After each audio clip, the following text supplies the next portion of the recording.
Hai, Assalamualaikum. Saya Nurbaiti dan selamat datang ke YouTube channel saya. Kalau yang belum subscribe, boleh subscribe, tekan butang subscribe di bawah. Untuk kali ini, saya akan kongsikan tentang kenapa kita perlu buka bisnes kedai runcit.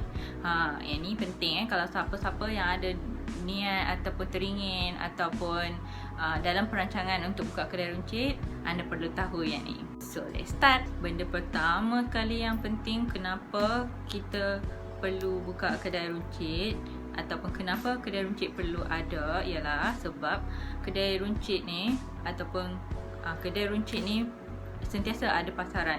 Maksudnya bilangan penduduk sentiasa akan bertambah dekat mana-mana pun. Jadi di setiap tempat yang walaupun tempat tu baru dibuka, perlu ada kedai runcit. Bila dah penduduk ramai, mestilah diorang perlukan sesuatu barang tu. Takkanlah nak pergi mall setiap masa bila perlu barang. Kadang-kadang nak beli barang satu je, takkan nak pergi kedai pasar raya besar kan. So, kedai runcit lah yang diorang cari. Penduduk akan guna untuk cuci pinggan ke, mereka cari bahan mencuci ke, kebersihan untuk kebersihan diri ke, atau makanan atau minuman. Tu semua tu keperluan asas yang sangat diperlukan lah oleh semua orang.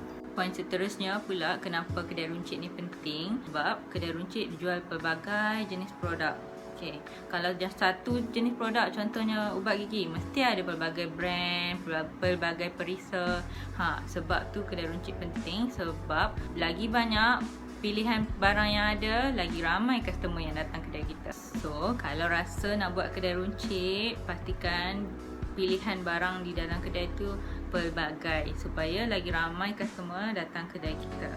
Sebab kadang-kadang customer ni dia setia dengan satu-satu jenis produk tu kalau dia dah selesa.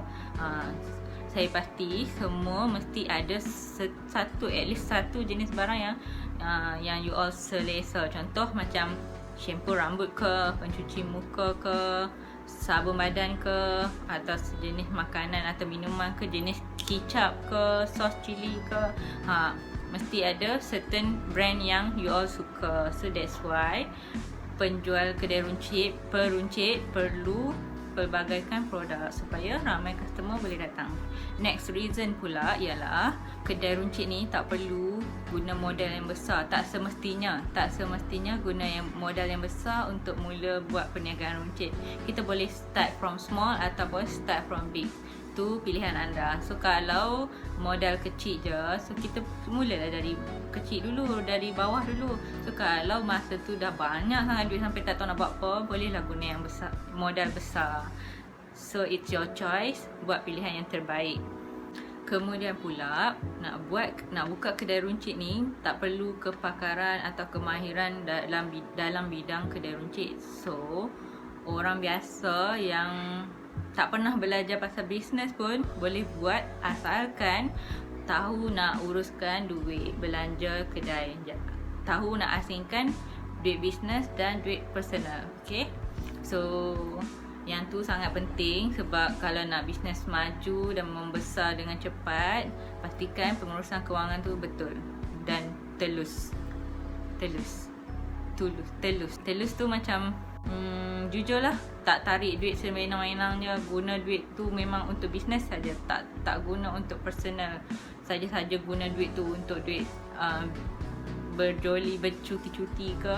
Last sekali, nak buat kedai runcit ni, lokasinya kat mana-mana pun boleh asalkan ada penduduk.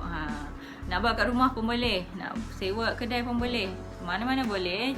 Janji ikut duit poket masing-masing.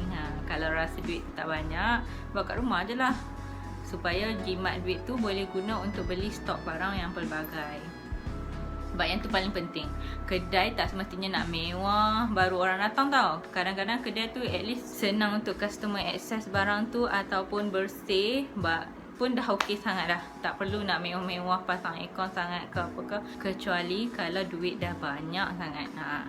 Tapi jangan buat pinjaman bank dulu kalau nak mulakan perniagaan. Sebab kita baru sangat nak buka bisnes dan kita tak tahu sama ada bisnes tu mendatangkan hasil ataupun mendapat sambutan ataupun tidak. Jadi untuk selamat, tak payah buat pinjaman lagi. Kalau rasa lepas 5 tahun tu stabil je bisnes, baru boleh buat.